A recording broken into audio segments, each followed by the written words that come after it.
What's up, everybody? Welcome back to No Faking Sports. I'm your host, David Kincaid, and we got the bye week out the way. We still didn't run the football. No, I'm just kidding. We got the bye week out the way, though, man. John Matir got his surgery. From all accounts, everything went well. And that's part of what I want to talk about today. Him having this surgery and it going well, and we still got to wait to see how soon he comes back, if at all possible. But it was very important. After last year, what happened with our wide receivers, they got hurt and pretty much all of them leaving.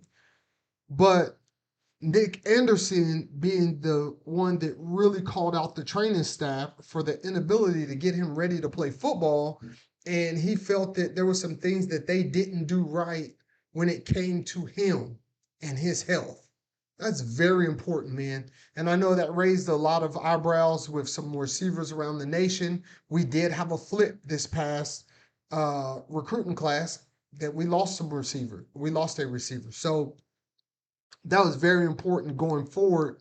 So players know that when they do come to the University of Oklahoma, the training, we are going to put forth the money to have not only the best training staff, but when you have to have surgery, we're going to go and get the best surgeon in the nation for whatever you need. Okay. So we the jury's still out, but from all accounts, the surgery went well, and he should be coming back fairly soon. I don't want him to rush it. Okay. I do believe that we desperately need John Matir in order for this season to go the way that I predicted it would go, and it would be with us winning a national title. Michael Hawkins is a good quarterback, but I think with the offense that Ben Arbuckle runs, we're definitely 100% going to be better off with John Matir at quarterback. Now, should he rush back for the Texas game? No, I don't think so.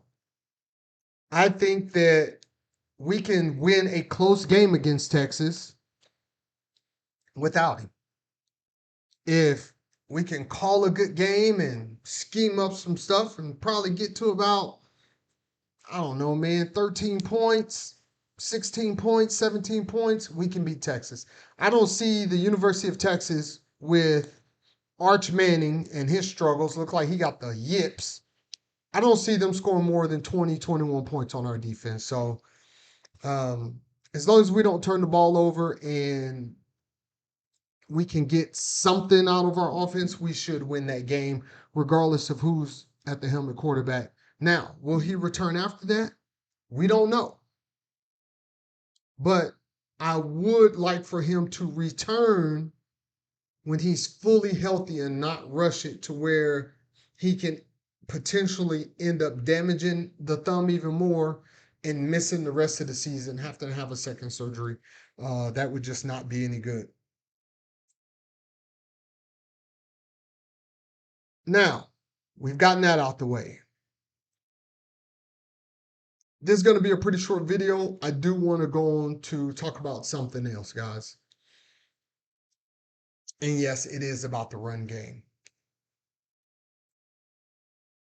I just want to point out the differences in other teams when they need 2 yards and it's an obvious run situation, and us.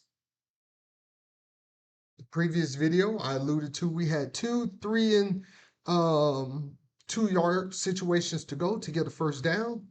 And instead of just lining up and powering over people and running the football, we ran a reverse on one and we tried to do a pass on another one, and we didn't convert either one. Oh, and there was another one in which we got a penalty. Getting penalties on 3rd and 2s is not a good thing. But I just want to kind of give you an example. So here is Oregon in the game against Penn State, in which they won. But I want you to pay particularly close to the style in which they ran the football. They lined up in an obvious run formation. They had a tackle over. Well, they brought in an extra tackle, so they had 3 linemen on one side. They slid down, ran a trap with 2 pulling players, and they ran right up behind them and got the touchdown. Just straight up power football, man. Penn State did the same thing on obvious rundowns where they got good, where they got what they needed, and so did Georgia, even though they lost.